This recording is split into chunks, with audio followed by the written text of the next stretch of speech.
រៀងរាល់រសៀលក្មេងប្រុសម្នាក់ឈ្មោះតារា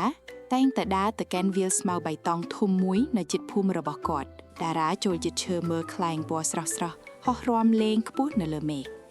ក្មេងធំរត់យ៉ាងលឿននៅលើវាលស្មៅខណៈដែលខ្លែងរបស់ពួកគេហោះឡើងខ្ពស់យ៉ាងស្រស់ស្អាតតាមខ្យល់តារាក៏ចង់បង្ហោះខ្លែងដោយពួកគេដែរថ្ងៃមួយគាត់បានធ្វើខ្លែងដោយខ្លួនឯងដោយប្រើក្រដាសដំបងស្ទើងនិងខ្សែគាត់រត់ឆ្លយកម្លាំងទាំងអស់ប៉ុន្តែខ្លែងឡើងបានតែបន្តិចប៉ុណ្ណោះមុននឹងធ្លាក់ត្រឡប់មកលើស្មៅវិញប៉ុន្តែតារាមិនបានបោះបង់ឡើយនៅថ្ងៃបន្ទាប់គាត់បានព្យាយាមម្ដងទៀតគាត់មើលខ្យល់យ៉ាងប្រុងប្រយ័ត្នកាន់ខ្សែឲ្យតឹងជាងមុនហើយរត់ឲ្យលឿនជាងមុនទោះយ៉ាងណាខ្លែងក៏នៅតែធ្លាក់មកដីម្ដងទៀតនៅជិតនោះមានឆ្កែតូចពណ៌ត្នោតមួយតែងតែដើរតាមតារារៀងរាល់រសៀល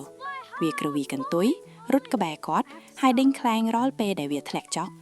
មិនថាខ្លែងធ្លាក់នៅស្មៅប្រមាណដងក៏ដោយឆ្កែតូចនោះតែងតែនាំវាមកឲ្យតារាវិញដោយសប្បាយចិត្ត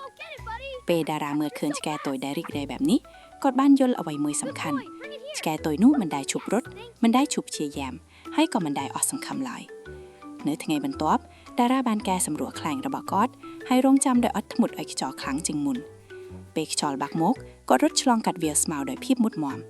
លើកនេះខ្លែងបានឡាវយឺតខ្ពស់ឡើងខ្ពស់ទៅលើមេឃខៀវភ្លឺតារាញញឹមដោយមោទនភាពខណៈដែលខ្លែងរំលេងតាមខ្យល់នៅលើក្បាលរបស់គាត់ខាងក្រោមឆ្កែតូចលោតឡើងដោយក្តីរីករាយដេញតាមស្រមោលខ្លែងដែលកំពុងផ្លាស់ទីលើស្មៅតារាបានរៀនថាភាពជោគជ័យមិនមកពីការព្យាយាមតែម្ដងទេ